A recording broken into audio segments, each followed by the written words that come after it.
Today, we're going to decode a language that isn't spoken, it's built. You see, Minnan architecture is so much more than just buildings. It's a visual language that tells you all about family, status, and spirituality, all carved right into wood and stone, just waiting to be read. So let's get started. I mean, just imagine for a second. What if you could walk through a village and the houses could whisper their secrets to you? What if the curve of a roof could tell you about the family that lives inside?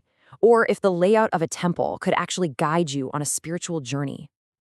Well, in the world of Minnan architecture, they pretty much do. And today, we're going to learn their language. We're going to learn how to read these incredible structures just like a book. Okay, first up, the most fundamental sentence you can read is the shape of a home. The overall layout of a traditional house is the first, and honestly, the clearest clue to understanding a family's story. Let's start with the simplest form, the Yi Qiao Long, or one-row house.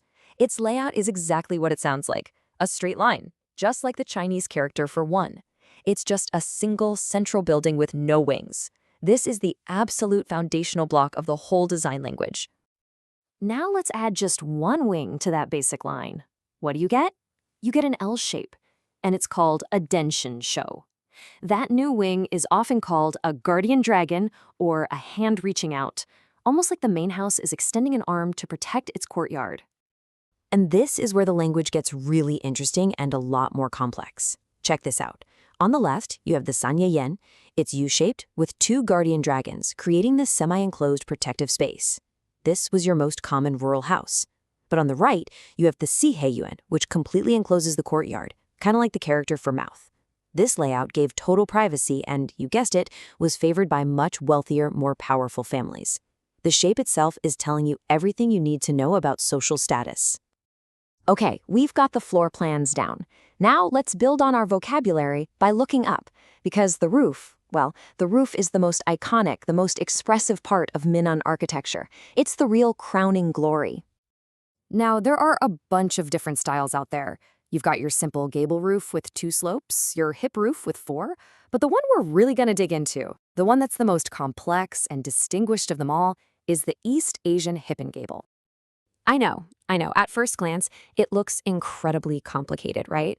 But it's actually just 2 simple forms stacked together. It's brilliant.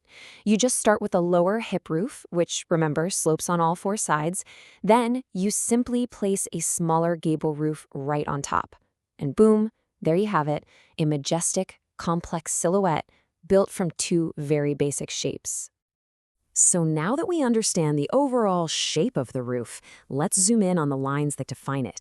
See, the ridges of the roof aren't just there to hold the tiles together. No, they are the punctuation marks in our architectural sentences, telling these amazing stories against the sky.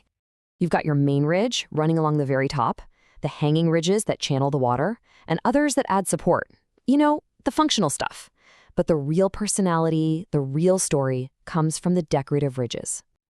And here it is. Meet the swallowtail. This is pure drama. It's a flamboyant, in-your-face statement. The ends of the main ridge curve sharply up and fork, just like a swallow's tail in flight. When you see this, you know the building is important. It signifies grandeur, wealth, high status. It is an exclamation point on the skyline. But then, in complete contrast, you have the horseback. This ridge is a solid, grounded arch, kind of like the strong back of a horse. It feels way more stable, more humble. The difference is just incredible, right?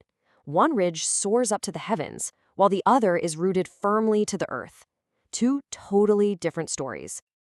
All right, so far we've been reading the exterior. Now let's put all this knowledge together and actually step inside.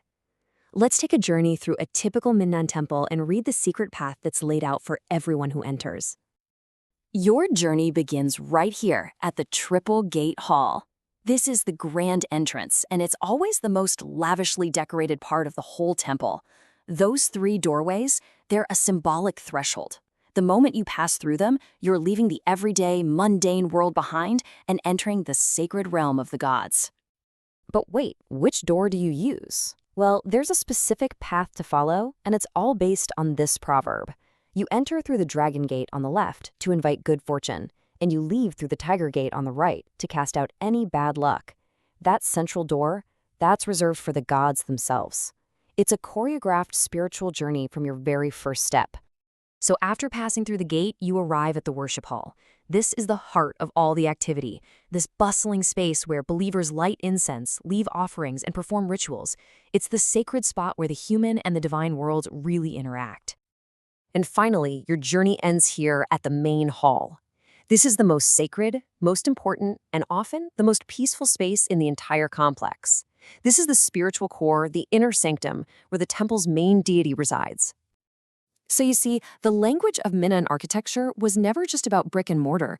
It's about meaning carved right into form. From a simple farmhouse to a soaring temple roof, every single element has a story to tell. Now that you know the language, the only question is, what secrets will these buildings tell you?